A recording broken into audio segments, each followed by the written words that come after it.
Fala, meus amigos e minhas amigas da Mentoria Elite. Hoje mais uma aula para a gente arrebentar aí, rumo à sua aprovação. Aqui, ó, Lei de Abuso de Autoridade, Lei 13.869 de 2019. Novidade de 2019, a gente já está em 2021, mas isso aqui, com certeza, vocês vão ver que vai despencar na prova. Aqui, o que eu fiz? Vou explicar para vocês. Eu fiz um quadro comparativo de todos os artigos importantes. E a gente vai começar, obviamente, com o artigo 1º, que é o que define o que são os crimes de abuso de autoridade. Então, são aspectos importantes, já que você já tem que saber logo de início. Vamos ler o artigo aqui e a gente vai destrinchar ele. Vamos lá. Esta lei define os crimes de abuso de autoridades cometidos por agente público, servidor ou não, no exercício de suas funções ou a pretexto de exercê-las, abuso do poder que lhe tenha sido atribuído. Parágrafo 1º, as condutas descritas nesta lei constituem crime de abuso de autoridade quando praticadas pelo agente com a finalidade específica de prejudicar outrem, ou beneficiar a si mesmo, ou a terceiro, ou ainda por mero capricho ou satisfação pessoal. Vou explicar direitinho esse parágrafo 1º aí, que é o chamado dolo específico. E parágrafo 2º, a divergência na interpretação da lei ou na avaliação de fatos e provas não configura abuso de autoridade. É isso aí, galera, aqui. Esse artigo, ele dá uma visão geral para a gente do que a gente vai estudar. A gente vai estudar todos os tipos penais, mas você vai ver que eu vou fazer referência a esse artigo na maioria desses tipos penais. Então, a gente vai entender qual é a intenção do legislador, qual é a main legis dessa lei de abuso de autoridade aqui nesse artigo 1º. Vamos lá? Primeira coisa, quem são as autoridades que podem praticar aqui? Quem são os sujeitos ativos do crime? Primeira informação aqui, ó, é que todos eles são crimes próprios. O que é isso aqui, galera? Vamos entender o que são crimes próprios. São aqueles que necessitam de uma característica específica do agente, do sujeito ativo, para que ele pratique qualquer dessas condutas aqui previstas na lei de abuso de autoridade. Por isso que a gente chama de crime próprio, em contraposição ao crime comum, que qualquer pessoa pode praticar, não necessita de nenhuma característica. E nesse caso aqui, a gente está falando de agentes públicos, servidores ou não. A intenção do legislador aqui foi dar um conceito mais abrangente possível desses agentes públicos para que eles possam cometer essas condutas aqui da Lei 13.869, tá bom? Então, crimes próprios. Aqui, ó, o conceito é o mais amplo possível, além da possibilidade de coautoria e participação de particulares. Vou explicar isso aqui para vocês, já que o agente público é elementar de todos os tipos e, por isso, comunica-se aos que não estiverem nessa situação. Então, além de o servidor público que pratica essas condutas aqui, o particular ele pode praticar? Sim, ele pode praticar, desde que em companhia, em coautoria ou participação com esse agente público, servidor ou não. É o que a gente chama de extraneus, é o particular que pratica essa conduta aqui na companhia do servidor público, beleza? Ainda continuando aqui, ó, o foco principal desta lei foi a atuação de policiais, membros do Ministério Público e magistrados. São só esses, professor? Não. É o foco principal dessa lei. Inclusive no plano colegiado, que eu estou me referindo aqui aos magistrados, além do tipo penal aberto de violação às prerrogativas lá dos advogados, que a gente vai lá na frente analisar eles, mas esse aqui é o tipo mais aberto, que há mais possibilidade de agentes praticarem, beleza? E uma observação que eu coloquei aqui para vocês, ó, toda vez que eu falar aqui de preso, quando o sujeito passivo aqui, o agente que é a vítima aqui dessas condutas, quando eu falar de preso, entenda também o capturado. Eu vou explicar isso porque essa é a intenção do legislador aqui, justamente, dar essa proteção tanto ao preso, quanto àquela pessoa que ainda não está na situação de preso, mas ele está capturado ou conduzido, muitas vezes conduzido até uma unidade de polícia judiciária. exemplo que eu vou dar aqui para vocês. Então, a Polícia Militar faz uma prisão em flagrante, ou um policial federal, um policial rodoviário federal faz uma prisão em flagrante e ele conduz esse indivíduo até uma unidade de polícia judiciária, a Polícia Civil ou Polícia Federal, para a autoridade policial, que é o delegado de polícia, analisar aquela prisão em flagrante. Então, é o delegado que vai lavrar ou não um auto de prisão em flagrante. Mas nessa condição em que ele foi conduzido até a delegacia de polícia, ele está numa condição de capturado, também pode ser vítima de crimes previstos nessa lei aqui. É isso que eu quero dizer, tá bom? Então, já fica essa dica aí para vocês. Vamos lá, continuando aqui. Se vocês observarem, eu li lá para vocês no artigo 1º essa questão aqui do nexo funcional. É necessário que haja um nexo funcional. Por que, professor? O que é isso, professor? Nexo funcional. É necessário que haja uma relação das condutas praticadas por esses agentes com as funções exercidas por eles. Tá bom? Então tem que haver esse nexo entre a conduta, em tese típica, em tese criminosa, com a função exercida por esses agentes. Por isso que a gente chama aqui de crimes propter officium, crimes relacionados com as atividades desses servidores públicos aqui, ou falar de forma mais ampla, pelos agentes públicos aqui. Nexo funcional é necessário, inclusive está previsto lá no artigo 1º essa questão do nexo funcional. Beleza? Eu já falei isso aqui para vocês, é questão do particular poder praticar isso aqui, mas eu gosto de destacar isso aqui, porque isso pode vir aí numa prova de concurso público, prova da OAB, a depender do que você esteja fazendo aí, estudando. É o chamado extraneus. Ele pode praticar essa conduta desde que, mais uma vez, esteja na companhia, em coautoria ou participação com um agente público.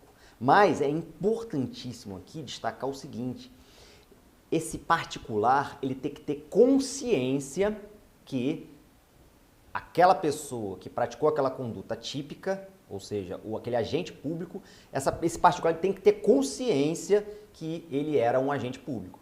Tem que estar dentro da esfera de consciência dele para que ele pratique essa conduta em coautoria ou participação. Então, se ele não tinha consciência, é óbvio que aí vai excluir o elemento subjetivo, que é o dolo ou a culpa, e não vai poder praticar essas condutas aqui, que eu estou falando dessa lei específica, lei de abuso de autoridade, tá bom? Então, é necessário que ele tenha consciência, ou seja, o dolo entre no dolo do agente que em coautoria ou participação que ele está praticando na companhia desse agente público. Importantíssimo isso aqui. Esse aqui é óbvio que se cair é numa questãozinha mais elaborada. E aqui, o que eu destaquei, outra coisa que eu destaquei para vocês, a qualidade de agente público é uma elementar dos crimes de abuso de autoridade, ou seja, eu já expliquei isso, e por isso que ela pode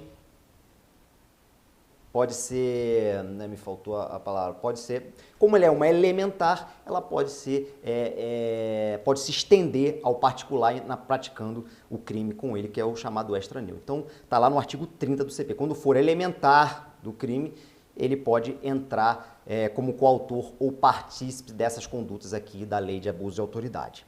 Beleza? Aqui eu trouxe uma jurisprudência para vocês, eu vou sempre trazer jurisprudência, aqui é um pouco antiga, mas está plenamente vigente aí, tá bom? Obviamente que na época, essa decisão aqui do STJ da época da lei antiga, mas é totalmente aplicável à nova lei de abuso de autoridade. Ó, são agentes públicos ao exercerem essa função pública e agem como agentes públicos, os advogados dativos. O que são advogados dativos, galera? São aqueles advogados que são nomeados pelo Poder Judiciário, nomeados pelo juiz, para atuarem em determinados casos específicos quando o réu, o réu, ele não tem advogado constituído, ou seja, não tem dinheiro para constituir um advogado e não tem defensoria pública naquela localidade. O juiz nomeia um advogado para fazer aquela defesa. Eles são pagos com recursos públicos para atuar especificamente naqueles processos. Esses que são os advogados dativos. E eles podem praticar alguma dessas condutas aqui da nova lei de abuso de autoridade, sim, podem praticar essas condutas, porque eles exercem uma função pública naquele ato ali que ele foi nomeado pelo juiz. Beleza? Então, já pegadinha, pode ser uma pegadinha de eventual prova que você esteja fazendo ou que você está atuando na prática aí como advogado, tá bom? Vamos lá. Sujeito passivo. Então, entenda, a gente falou até agora do sujeito ativo, agora a gente vai falar do sujeito passivo. Quem é a vítima, quem é atingida, quem é atingido por essas condutas aqui da Lei 13.869. Galera, aqui a gente tem uma dupla subjetividade passiva. Então, em todas as condutas, todos os tipos penais que a gente vai falar aqui, o Estado sempre será a vítima. Por quê? Porque ele tem um interesse em que seus agentes públicos, eles ajam corretamente, de acordo com a lei, tanto as leis penais quanto as leis administrativas, lá, as leis regentes dos seus estatutos. Então, o Estado, qualquer violação aqui dessa lei, ele vai atingir o Estado. Mas por que, professor, que você falou que é dupla subjetividade passiva? Porque a gente tem o Estado sempre e a gente tem, eventualmente, alguém que possa ser vítima, uma vítima direta. Um exemplo que eu vou dar aqui, inclusive, o artigo 13 da lei, que a gente vai ver lá na frente. Ele tem uma vítima direta, que é o preso lá, que sofre uma conduta abusiva. Então, é o sujeito principal ou imediato, que é a pessoa física. Exemplo é justamente esse aqui do artigo 13, é o preso lá que sofre alguma violência ou constrangimento. E a gente tem o sujeito passivo secundário ou imediato, que sempre será o Estado. Beleza? Por isso que a gente fala que tem dupla subjetividade passiva. Isso aqui, para quem está estudando para concurso público, é pegadinha de prova. Então, já fica a dica aí para vocês. Show? Vamos lá. Elemento subjetivo especial. Galera, vem comigo. Aqui a gente está ainda no artigo 1º da lei, viu? Eu li o artigo para vocês e a gente está destrinchando ele para vocês aqui agora. Todos os crimes aqui, todos sem exceção, são crimes dolosos. Ou seja, o agente ele tem que ter a intenção direta ou chamado também o dolo eventual quando ele assume o risco. Mas todos são dolosos, sem exceção. Então, para você que está iniciando seus estudos ou já está numa fase mais avançada, você tem que entender que só há a possibilidade de crimes culposos quando a lei expressamente o faz. Então, se a lei não fez isso expressamente, não há possibilidade da conduta ser punida na modalidade culposa. É exatamente o que acontece aqui. Não há essa previsão legal. Portanto, conclui-se que todos os tipos penais são dolosos, beleza? Eu falo isso, galera, para vocês, às vezes eu falo coisas óbvias ou dicas simples, mas isso é importante. Eu lembro que eu estava fazendo a minha prova oral para o Ministério Público e fazendo um treinamento específico para a prova oral, e quando me perguntavam coisas simples, eu me enrolava para falar. Então, às vezes, a gente tem que treinar o simples, porque não são todas as questões de prova de concurso público ou prova da OAB que vão ser complexas. Às vezes o simples e você cai naquela pegadinha ali. Ou no seu dia a dia atuando como operador do direito, você tem que saber essas coisas mais simples aqui que eu falo, tá bom? Vamos lá. Além do dolo geral aqui que eu falei para vocês, aí tem também o dolo específico, o elemento subjetivo especial, que também está expresso aí no artigo 1º. Aqui, ó. Além disso, existe o elemento subjetivo especial, ou seja, o especial fim de agir. Número 1, ao praticar a conduta, tinha a finalidade específica de prejudicar alguém ou beneficiar a si mesmo ou a terceiro. Ou ainda, tiver praticado a conduta por mero capricho ou satisfação pessoal. Então, é o seguinte, galera. Para caracterizar essas condutas da nova lei de abuso de autoridade, tem que ter algum desses dolos específicos, tem que estar caracterizado. Isso aqui dificulta sobremaneira a punição do agente. É bom porque tem que ficar, no mínimo, minimamente provado nos autos, tanto numa investigação, no inquérito policial, ou lá na fase de instrução processual, quando vira de fato processo, tem que ficar minimamente provado algum desses dolos específicos aqui do agente, tá bom? Então, isso aqui dá muita discussão aí para a defesa desses réus aqui, dessas condutas, discutir isso aqui, que não ficou provado nos autos ou ali na investigação esse dolo específico aqui. Tem que ficar provado para que a conduta seja, de fato, típica, antijurídica e culpável nesses casos da nova lei de abuso de autoridade. Então, dolo específico, todas as condutas têm que ter. Esse delito aqui é uma classificação que isso aqui pode pintar em prova de concurso público. Ó. Delitos de intenção ou delitos de tendência interna transcendente. Isso aqui é uma aprofundada, mas a minha intenção é dar uma aprofundada também com vocês, é preparar vocês para o mais difícil, para quando vier o mais difícil ou o mais fácil, vocês arrebentarem. Aqui, ó. O que é isso? Ó? Exigem uma intenção adicional de obter um resultado ulterior distinto da realização do tipo penal. Então, veja bem, tipo penal, como regra, ele tem um resultado naturalístico. Mas em determinados tipos penais, como esses casos que a gente vai ver aqui, ele tem um resultado a mais, um plus, que a gente chama, que são chamados delitos de intenção, nesse caso caracterizado por esse dolo específico aqui que eu falei para vocês. Beleza? Show de bola, vamos lá, prosseguindo. Agora vamos falar um pouquinho o que constitui esses crimes de abuso de autoridade aqui. Lá no parágrafo 2º do artigo 1º, ele exclui algumas condutas que não podem ser caracterizadas como crimes de abuso de autoridade. E aqui tem uma classificação doutrinária que inclusive aparece em jurisprudência dos tribunais superiores, que é a chamada vedação dos crimes de interpretação. Não é possível que alguém seja punido criminalmente por uma interpretação divergente de determinado tribunal ou determinada doutrina. É a vedação dos chamados crimes de interpretação. E aqui, a própria lei expressamente previu isso, lá no parágrafo 2º que eu li para vocês.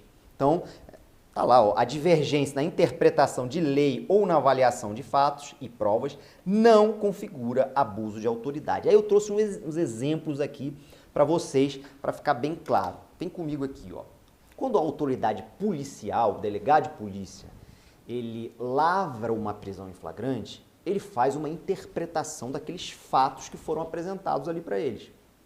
Então, o policial militar, o policial federal, vai lá, está numa situação flagrancial na rua, entende que aquela situação ali é crime, fato típico, ilícito e culpável, e apresenta lá para o delegado de polícia. O delegado de polícia, também concordo, tecnicamente, juridicamente concordo que isso aqui é uma situação flagrancial e que cabe a prisão em flagrante.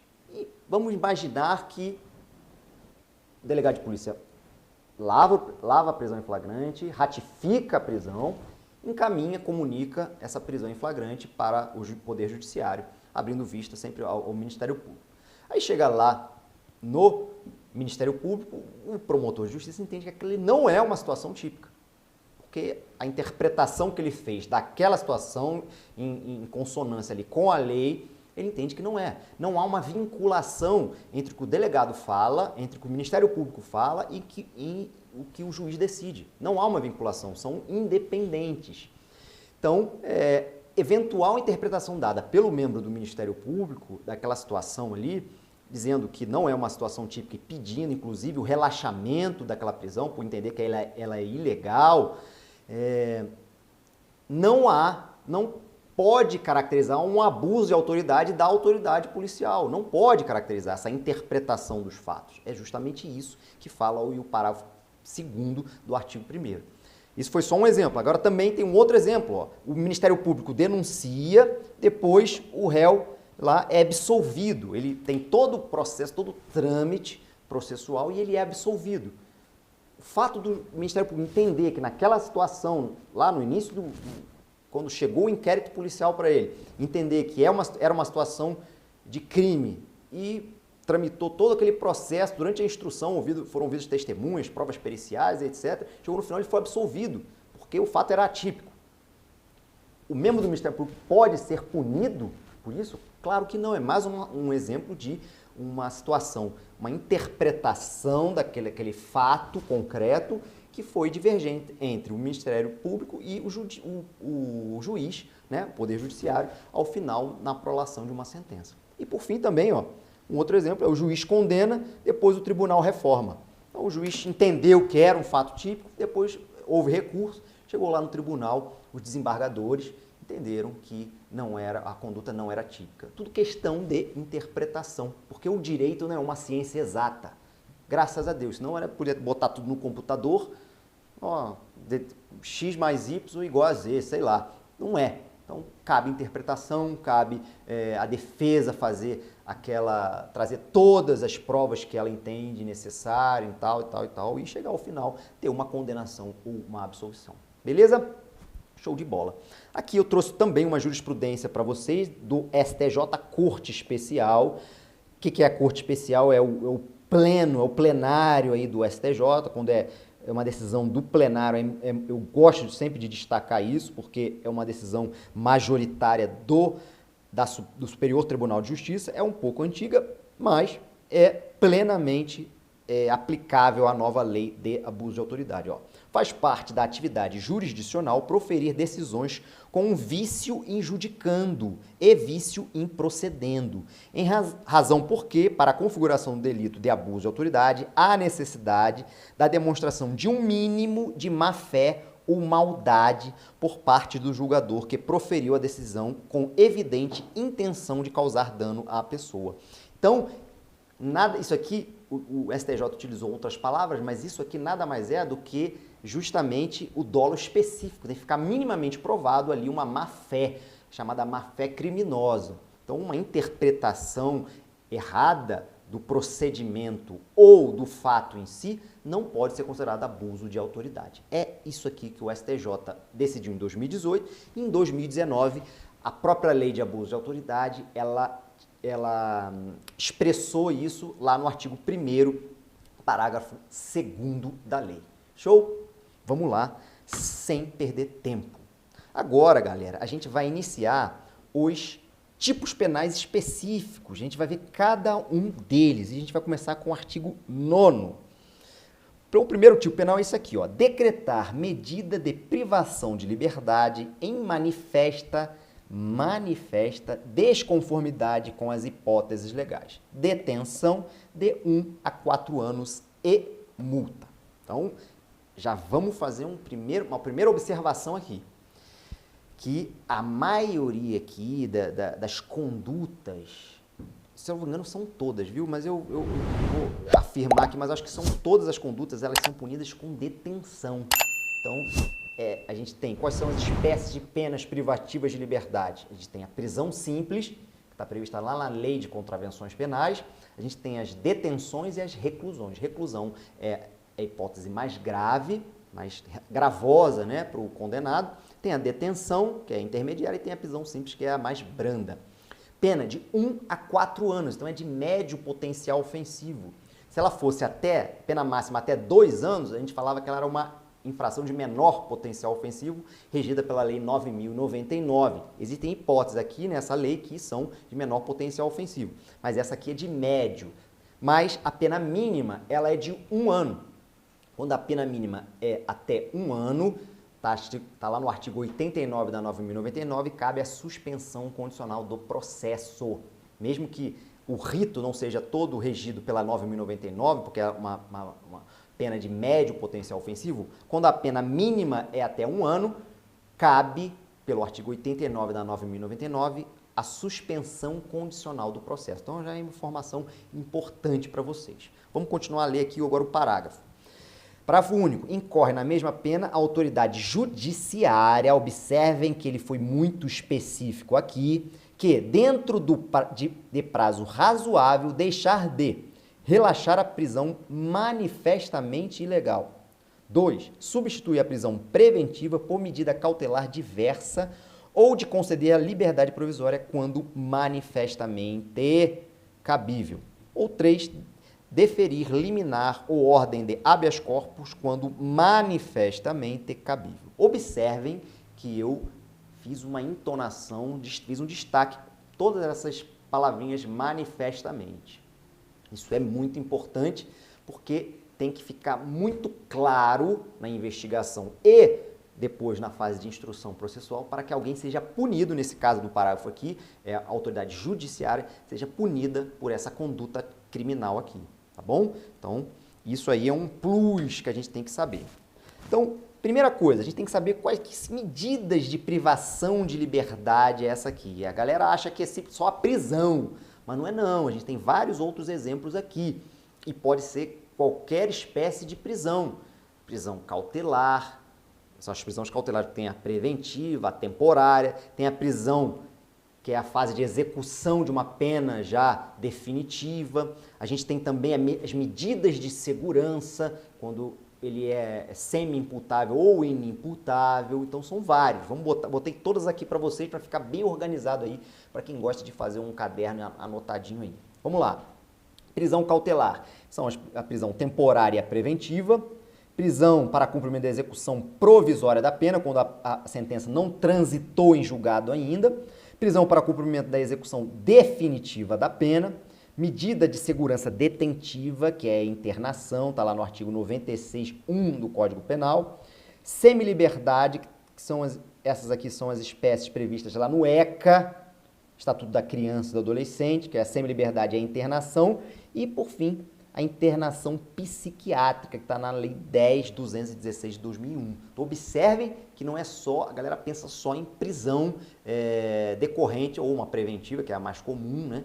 Ou a de execução de pena. Mas a gente observe que pode vir aí, eventual prova de concurso que esteja fazendo, qualquer uma dessas espécies aqui está abrangida pelo tipo penal. Show? Sujeito ativo, aí eu vou separar aqui primeiro o caput, viu, galera? Vou falar primeiro do caput, porque o parágrafo único eu já falei para vocês que é só a autoridade judiciária. Autoridade com atribuição ou competência para prender. Aí eu posso falar aqui, ó, de policial, promotor, juiz, desembargador e ministro. Veja bem, por que eu fui bem técnico aqui com vocês nesse sujeito ativo aqui? Por quê? Porque eu falei em atribuição ou competência. Competência só tem juiz.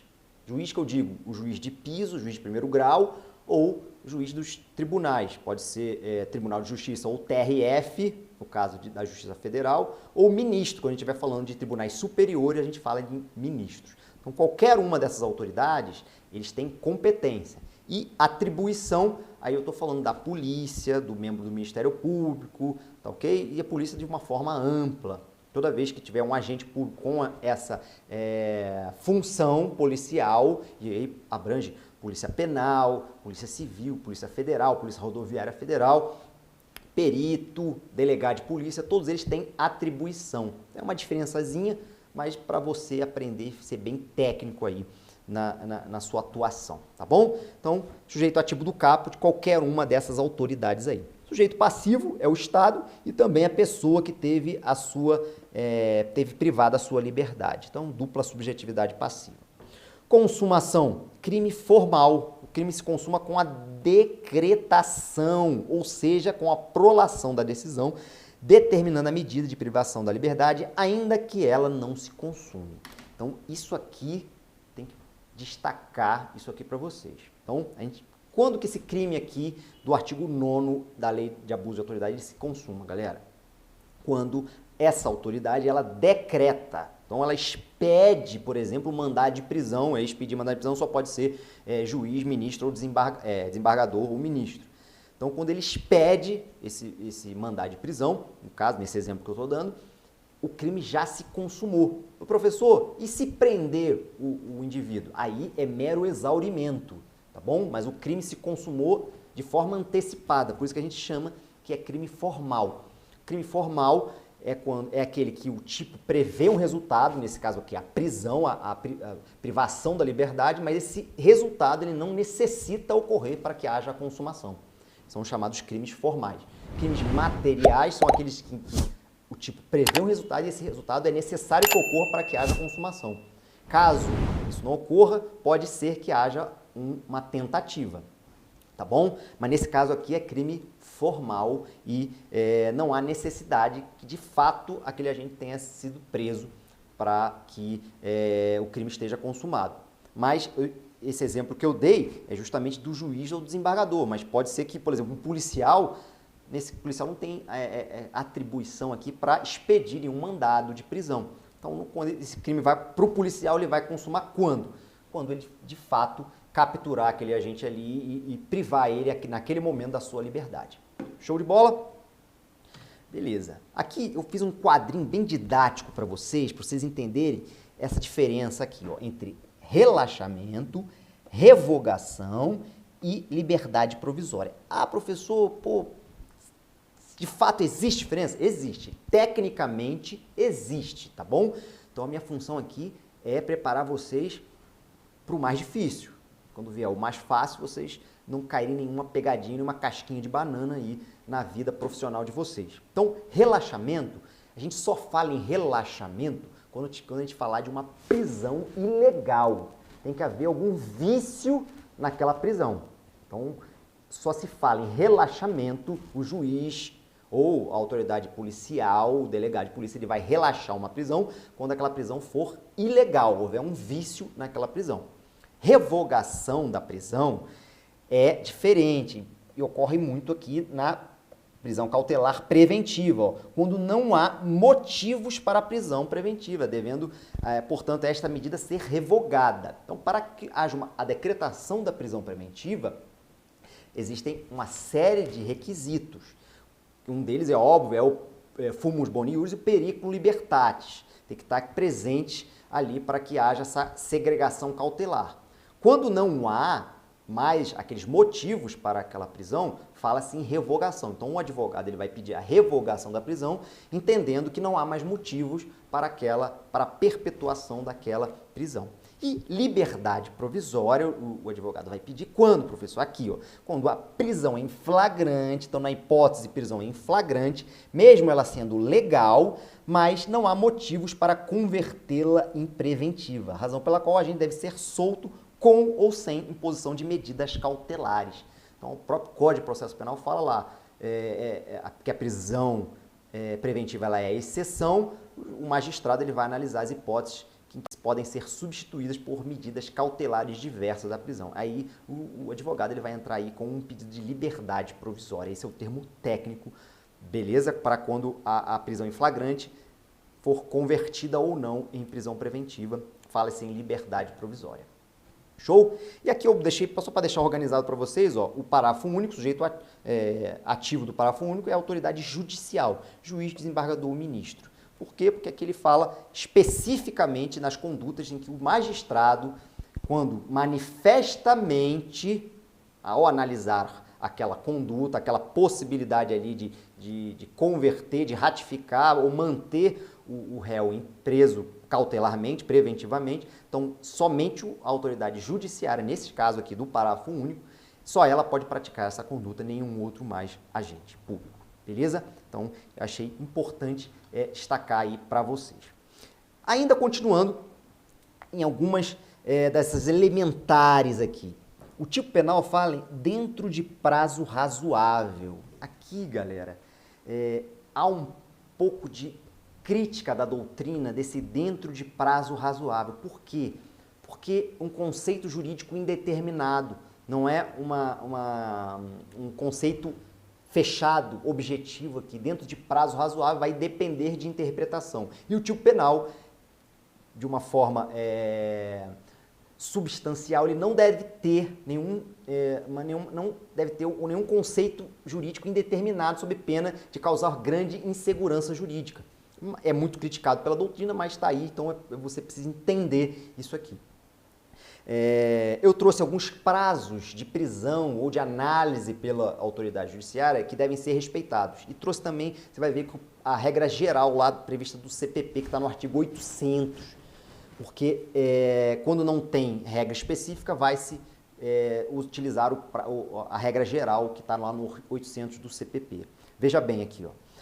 Prazo para o juiz analisar uma prisão, quando há um pedido de prisão. Audiência de custódia, a própria lei fala expressamente que o prazo é de 24 horas para que ela seja realizada. Concessão de fiança, também o Código prevê uma regra expressa de 48 horas.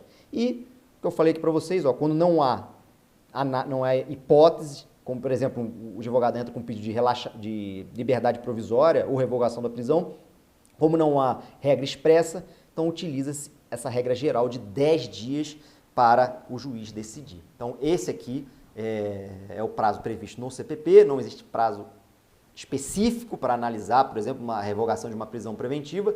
Como não tem, utiliza esse aqui, seria, a doutrina fala que seria um prazo razoável. Geralmente é antes disso, viu? Análise de um pedido de revogação de prisão preventiva. Caso de, obviamente, o réu está preso, então analisa isso aí com uma certa urgência.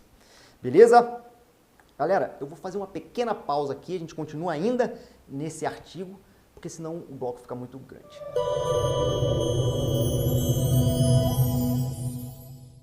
Fala, meu aluno, e aí, gostou da aula? Bacana demais, não é? Pessoal, todas as nossas aulas lá no Estudo Dirigido estão atualizadas conforme a legislação desse ano corrente, tudo atualizado, todas as resoluções do CONTRAN, todas as aulas de legislação de trânsito, as aulas de legislação também, penal, administrativo, tudo atualizado conforme o ano corrente. Por isso que o nosso Estudo Dirigido, ele é uma plataforma trabalhada dia após dia, porque cada dia nós colocamos o que é mais atual no curso para vocês. E se você acha que faz sentido demais para você uma aula igual essa, um conteúdo desse, meu convite que fica aqui para você é: venha para o Estudo Dirigido da Polícia Rodoviária Federal, seja um PRF, vamos pertencer. Como que você vai pertencer? Você entrando aqui junto conosco nessa batalha, nessa luta, no Estudo Dirigido da PRF, você vai se tornar um policial rodoviário federal. Você pode ter certeza disso.